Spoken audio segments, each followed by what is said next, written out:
Falsas promesas. En la pequeña casa de barrio, donde compartían terreno la casa de los abuelos adelante, un patio intermedio y la de sus padres en el fondo, vivían Pablo y Ana. Los pequeños ya cursaban los primeros años de escuela primaria, pero no eran de los típicos chicos revoltosos o traviesos de esa época. Tampoco eran de los demandantes y caprichosos con sus papás cuando salían de paseo o tenían que ir a ver algún espectáculo.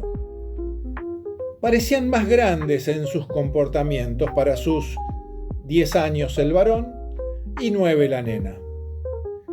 Pero no dejaban de ser chicos, y cuando se aburrían o tenían que compartir espacios en su vivienda generaban roces y disputas territoriales.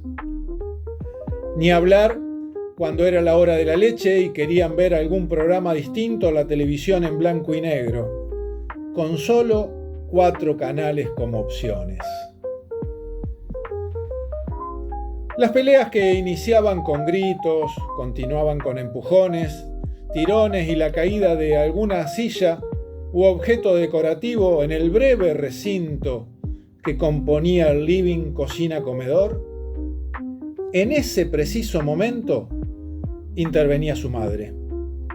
Con sus 35 años, dedicada desde el nacimiento de sus hijos a la crianza de ellos y ama de casa, su figura delgada, que con suerte llegaba a los 50 kilos y apenas sobresalía en altura a su hombrecito, que tenía una contextura física más parecida a su papá, ella trataba de imponer el orden doméstico con su consabida frase amenazante: «Ya van a ver cuando llegue su padre». Pero cuando llegaba su padre, luego de una jornada larga, en un trabajo donde debía poner su cuerpo manejando grandes máquinas viales, y además, esas jornadas normalmente se extendían con horas extras, las cuales hacían llegar más o menos holgados el sueldo a fin de mes. El hombre de la casa no estaba para ponerse en el rol de malo de la película, como se lo hacía notar a su compañera, y con su personalidad condescendiente, prefería hablar con los niños en lugar de imponerles algún castigo, mucho menos el rigor físico. Pero la continuidad de las competencias internas entre los hermanos, sumada a que el patio era estadio, campo de batalla, etc., para ellos y los amigos de la cuadra, y el frágil carácter para imponer el orden por parte de su madre, hacían que los reclamos hacia su marido, cada vez que llegaba de la fábrica, se fueran sumando. Y ese padre dialoguista se cansó. Porque ese esfuerzo vano por llevar un poco más de dinero a su casa, con agotadoras jornadas que llegaban a veces a las 16 horas, en lugar de llegar, cenar, ver un rato televisión en familia y dormir, porque a las 4 de la mañana tendría que volver a trabajar, se tenía que disfrazar de ogro. Así fue que, una tarde que llegó a su casa, a las 18 horas, su esposa lo recibió con el reclamo porque sus chicos habían peleado nuevamente. Él, cansado, llamó a ambos y, lejos de preguntar qué o cuánto, los mandó a quedarse sentados en el patio hasta que fuera la hora de cenar. Obviamente, sin televisión. Y se perderían el capítulo de Bonanza, que era a las 7 de la tarde. Luego el padre se fue a su habitación a descansar hasta que la cena estuviese lista. Pasaron unos minutos y desde donde estaban sentados los chicos vieron que en la casa de sus abuelos estaban viendo el programa. Entonces el hermano mayor propuso dejar el lugar de castigo e ir a ver televisión con sus abuelos, que desconocían la condena.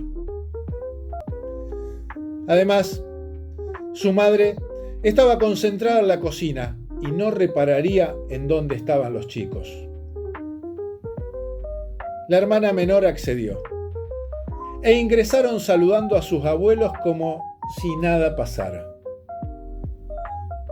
Pasaron unos minutos más y la puerta de la casa de los abuelos que daba al patio intermedio se abrió abruptamente. Al girar sus cabezas, los chicos vieron desde el living la figura enorme de su padre.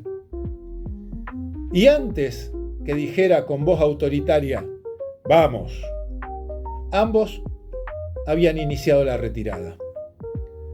Cuando pasaron frente a él, aún parado sobre el marco de la puerta, la niña dijo, «Él me dijo», y pasó rauda. El muchachito, sabiéndose el ideólogo de la macana, se llamó a silencio. Su padre cerró la puerta cuidadosamente para que sus suegros no escucharan ni vieran lo que seguía. El chico quedó parado contra la puerta y veía a su padre entre la puerta recién cerrada y la entrada a su casa, como petrificado, hasta que escuchó nuevamente a su padre decir, «Dale, pasá», y continuó, «Pasá, que no te voy a hacer nada». Pasaron los años y Pablo compartiría con su pareja la historia sobre la frase que él considera la única falsa promesa que le hizo su padre. Ese padre laburante que jamás le había puesto un dedo encima y nunca más lo volvió a hacer. Pero ese acto de traición a la decisión de su viejo lo puso a merced de la punta del cinturón que su padre tenía enrollado en la mano y escondido tras la espalda, y puso justicia con un solo golpe certero en el culo del chico.